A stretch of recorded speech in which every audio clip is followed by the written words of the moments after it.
Happy New Year. Happy 2023, Bethany. Great to have you. How you doing? I'm doing great. I'm wonderful. How are you? Excellent. Thank you. This is episode number 106 of Tech Sales Insights. For those that are members of Sales Community, thanks. For those that are not, you can go to salescommunity.com and either do the paid membership, or I recommend that you click on the one that says winter free. If you do that, you get a free membership. And we are sponsored by Gong, who is one of the leaders or the leader in the tech sales stack. Started off in revenue intelligence, and now they're going across several of the other areas, and definitely an amazing company that can help you sell more. So our title topic today with Bethany is Board Insights: Why Box was the best performing SaaS stock in 2022. So that'll definitely be fantastic, and she's got lots of other great insights that we'll get to as well. So by way of background, Bethany and I actually worked together at HP. I don't know, I guess I didn't even do the math, probably 10 years ago or so. A little while ago. Stay at ourselves. Lives in the Bay Area. And besides work, her interests are skiing, hiking, biking, mother to 5, grandmother to 7. I just have to say that a little softly, and certainly a mentor to many. So some of our past mutual friends I got some great tidbits from. So Dave Donatelli, who we both had the pleasure of working for at HP, said Bethany is a CEO or former CEO of many talents. She successfully managed and sold Ixia as CEO and board member. Prior to that, she successfully built the HP networking business into the number 2 global market share position, which we did together, which you were leading, but certainly was tough. Earlier in her career, she was a successful marketing executive. She's a great person and teammate who has earned tremendous respect in the enterprise market. So kudos from coming from Dave. And also Sue Barsimian, who's fantastic, and we had on last year as well. Bethany is one of the smartest and most effective executives I've worked with, both at the corporate and board level, with serious technical and go-to-market chops, plus a level head with no time for drama. You just get shit done. And she still takes time to live life. So excellent coming from Sue. And as I said, I had the pleasure of working with you as we were taking share and growing the networking business at HP. And even though you're a mega senior exec, you're always really responsive. You're always helpful in any account, partners, and certainly a great person to work with, and if you're allowed to say it, still go into battle with. But anyway, so let's jump into the questions here, so our audience can gain some incredible insights from you. So you certainly have a great background, but interestingly enough, your first job was actually in the classified area of Lockheed Martin. That's right. Yeah, I started my career at the Skunk Works, which is a division of Lockheed that is considered carved out black. And it's pretty famous. It was started by Kelly Johnson, who built the SR-71 Blackbird and the U-2. And I worked on the F-117A stealth fighter. I had responsibility for certain parts of that airplane. Very small as a engineering project manager. Oh, fantastic. And then you certainly did a lot after that. So maybe kind of quickly go through your career after that. Sure. So I thought I would be building either something, stealth fighters of varying kinds, or non-nuclear things that we lobbed into space. That's what I thought I'd be doing for my career. But a friend of mine happened to go to Apple Computer, and I met him one day in the credit union or something. He said, "Hey, you want to go to Apple?" And I'm thinking, what could I possibly do at Apple Computer? He said, "Well, you could be a program manager like what you do at Lockheed." And I actually applied and was given a job. I got a job. So I started at Apple in the technology industry. I moved from there to a little company called Cisco Systems that my parents thought was a food company. I spent several years there as a product manager, and I also worked in the supply chain area. And then I went on to startups like everybody else in the .com days. and finally ended up moving into public companies like Blue Coat and HP. Probably my biggest company that I worked for was HP at the time. It was, I think it's 120 billion in revenue. It was crazy. And ended my career in operating roles as the CEO of a public company called Ixia, which in the networking industry, very well known, network test, visibility, and security products. So it was a really interesting ride. I was very, very blessed, and I also learned a lot and enjoyed it. Fantastic. And you're on some killer boards as well, right? I sit on 5 boards. I sit on 3 publics. I'm the chair of BOXED, which is just a great honor. I also sit on the board of Sempra Energy, which is a large holding company for utilities and liquefied natural gas and renewables. And I sit on the board for Lam Research, which is semiconductor manufacturing equipment. Those are all publics. And then I have 2 privates. One is EFI, which is a digital printing company, and the other one is Ambry, which is it's a new board for me. It's batteries made with renewable materials, particularly for the grid. So those are my boards. Awesome. That's great. So we've had several board members on before, but really not as many that are that versed, kind of, I'll say, in the public company side of things.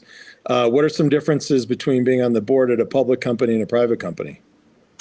I think it depends, but for the most part, I would say, obviously, very much more thought around and work around governance in the public markets, and that's because of the stringent requirements of the public market regulations and really the transparency that is owed to the public market. In the private market, in the private sector, I would say you're a bit more engaged actually at a deeper level in the company, doing operating activities or looking at operating activities more closely. So it's just a little different way of working with companies, but I actually enjoy both. That's great. And for those watching, sorry we had to reschedule from last week, but feel free to post any questions.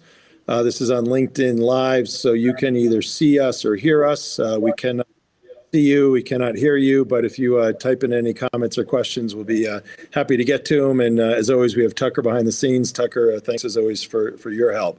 So you're super accomplished board member, CEO, and why the heck would you ever have taken 18 months to go to NYU to get a master's in cybersecurity risk and strategy? And you already knew security. So what was that? I know. So I have this weird habit of every 10 years I go and get another degree. So I got a degree when I was 50. I got my MBA. And actually I was working for Dave Donatelli at the time. And I didn't tell Dave because I was worried he'd be mad at me because it was like, you're supposed to be focused on the job. By the way, he did the same thing when he was at EMC. He did the weekend. Oh, is that right? But I'm sure he would have torpedoed it. Just like when we asked, hey, can we be on boards? No, I'm not on board. No. Yeah, so that was a smart move. So I didn't tell him, even though I was like, upside down, being in China and working on papers and stuff. It was crazy. Anyways, I finished that. And then, I've been, as you know, the networking business unit had security products. We had Tipping Point, if you recall. So I've been in the security business for a long time. But when I got on boards, one thing I really felt very passionate about was the kind of risk associated with companies who might get hacked or who are targeted by different nefarious groups, and what could happen to them, and the kinds of things, whether it was IP loss or whether it was reputational loss or damage to customers, that kind of thing. And so I really felt that I wanted to learn more in that area. And of course it was coming up on 10 years. So I thought, hey, I'll look at a number of different things. I looked at certifications. And honestly, the thing that was most appealing to me was NYU had a program that combines technology. So I actually learned how to code, which was funny. So I learned how to code. And then so technology, governance, law. It was part Tandon School of Engineering, part law school. and then also cybercrime. So it was really interesting. I mean, I even learned how to launch attacks. And I can tell you that if I know how to launch an attack, they are very easy to do. So you should be very afraid, okay? So it was a very good thing to do because I could take that knowledge and bring it to the boards that I work on. And I do a lot of speaking to other people on boards about cyber risk and, you know, what we need to think about as board members to make sure that we do everything we can to keep our companies safe. And of course, you know, you've got to, the fact of the matter is, you know, there are 5 countries in the world who can get into anywhere at any time, no matter what. But, you know, you have to do everything you can as a company to help yourself be safe, and if something happens, to detect it. So that's what I spent, why I did that. And it was my 10-year anniversary. I had to go do something. So anyways. Wow. That's amazing. And then what about, you also have a role at Cirrus Capital Group? Yes, I have worked with Cirrus Capital, which is a private equity company, since 2018, since I sold Ixia. And I really like them. They're a wonderful company. They're headquartered in New York. They focus on oftentimes companies in telecommunications and telecom infrastructure space. And I've been an executive chair of a company called Pulse Secure, which we sold a couple of years ago. And then I'm also on the board of, I helped work on Take Private EFI, which is here in the Bay Area, very well-known digital printing company, which Cirrus took private, and I remain on the board. So I really enjoyed it, learned a lot from really smart, like young people. It's amazing. And also the partners are really incredible. So thoroughly enjoyed it. Awesome. That's great. So let's jump into our title topic here, which is Board Insights, why Box was the best performing SaaS stock in 2022. I'm sure everybody knows them, but maybe give us a little bit of background in terms of what Box does, obviously in the as a content management platform company, but share with us some more maybe. Sure. So I am very, very honored and happy to be on the Box board. Aaron Levy, who is the CEO and founder, along with Dylan Smith, who is the co-founder, Dylan is the CFO, founded the company in Aaron's dorm room at USC in, I think, 2005. Yeah. Wow. Very young, and he's still very young, but it was quite some time ago. And I believe they went public in, I want to say 2015, maybe around that time. I'm sorry, I don't know exactly, but fairly recently. And what they have done, I mean, these are, obviously young people who've built an incredible business, and just has morphed from essentially what was the original philosophy was around basically storage in the cloud to now content management and really being part of the workflow. And it's been a phenomenal success story for the company. I've been part of the company for about 3 years now, so I'm a newcomer in that way.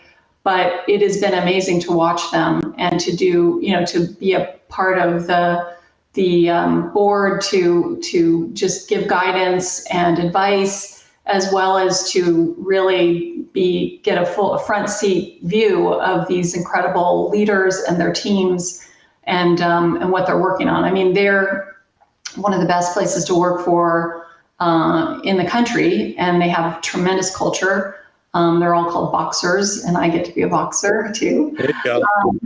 Yeah. And anyways, they've just done a phenomenal job. And in 2022 in particular, it was an interesting time because the SaaS businesses, as you know, have had a very strong focus on very high growth. And that's, they really have been pretty high growth for a considerable amount of time. Box was as well. However, over time, Box began to focus on a combination of profitability and growth. And I think that was wise. The board was part of that discussion, but management had to execute that. And I think they have done a phenomenal job. We are both profitable as well as we have good growth.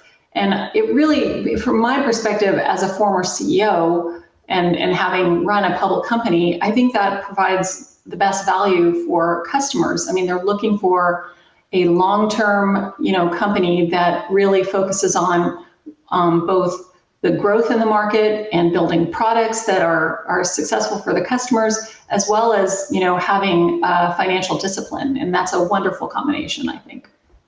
That's great. Any things, if you peel back the onion, as to, why they executed so well? Any other points? I would say that they have a phenomenal engineering team that's, they've done a very good job building that engineering team. And as a result, they have built some tremendous products. The platform is very integrated. And so there's not bolt-ons. It's all very seamless for the customer, and the customer experience is meant to be seamless.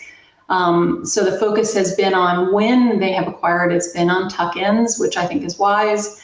And that platform and the experience they provide the customer, where they're part of the workflow, has created stickiness for the products and for the company, and made the customers very much value this broad integrated platform versus a point solution. So that was probably one of the biggest things that they worked on, moving from storage into content management with both feature functionality and some acquisitions. That made a big difference for them. That's great. And then do you get involved, kind of, I'll say, in their kind of, for lack of better words, kind of their sales model and kind of sales efforts and things that they're doing there? I'm familiar with it, and they have a really great leader, Mark Wayland, who is the sales leader for Box. He does a phenomenal job. He comes out of Salesforce. I think their account executives are very strong. I've met several of them, from all the different regions, and they have a great process. Also, they have, I think, very strong demand creation. So it's good to see them executing so well. It's just been a pleasure to watch it, and to get to, again, offer advice where appropriate, and give guidance as necessary. Yeah, that's great.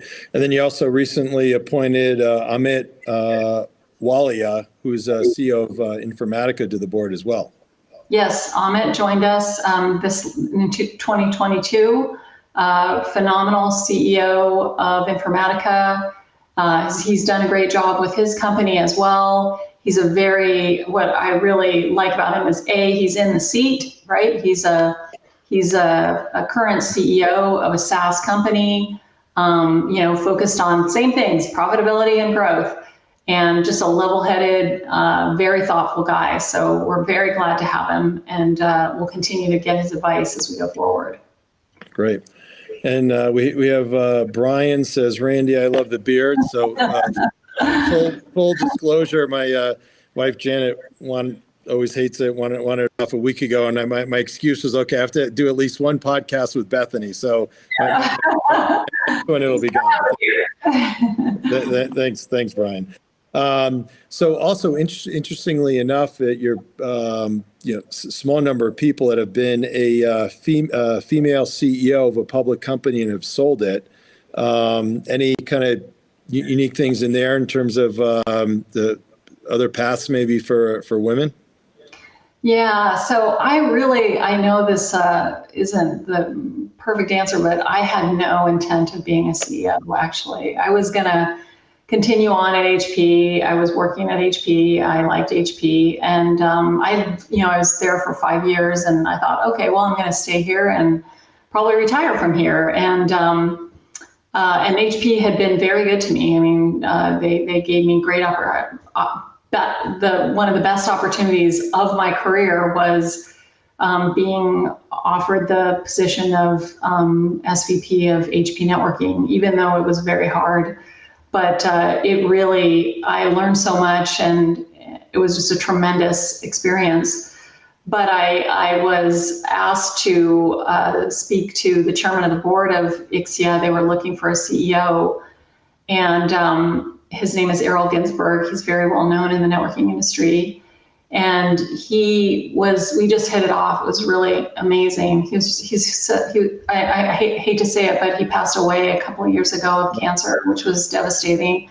But he was just phenomenal and so bright and, just so technical. And I guess I got to know him. I got to know the board, and he had a lot of faith in me, which was really great. And actually is very similar to Dave in that way. Dave had a lot of faith in me, which I just really appreciated. Anyway, so I was offered the job, and I remember I talked to Meg Whitman about it, actually, because I was really nervous. And she said, look, these things don't come around very often for women. And yeah, you have a great home here, and we love you, and you could come back if you ever want to, but you should try. And so I did. And actually, it turned out well. We grew the company, and we sold the company 3 years later to a larger test and measurement company for a tremendous premium on the stock. So my advice for women is you can do anything you dream of. Honestly, if I can do it, you can do it. It is there for you. And if you give yourself the credit that you deserve, and you have the sponsors that I'm sure you will have around you, you can do anything. So anyways, it was an unusual circumstance for me. Awesome. Yeah. Credit to Meg for being so supportive.